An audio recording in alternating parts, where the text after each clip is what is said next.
Guys, dito tayo sa on the way from Laguna. Punta tayo sa Vincent Hobby Shop para bumili ng Glock 17 Gen 5 Airsoft pistol. Galing na tayo dito last week, guys. Nag-canvas lang tayo, wala tayong dalang cash last week, so pinalikan natin ngayon.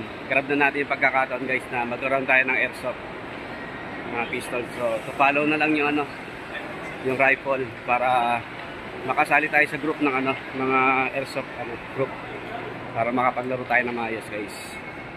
Malapit-lapit tayo dito sa may Vincent Hobby Shop.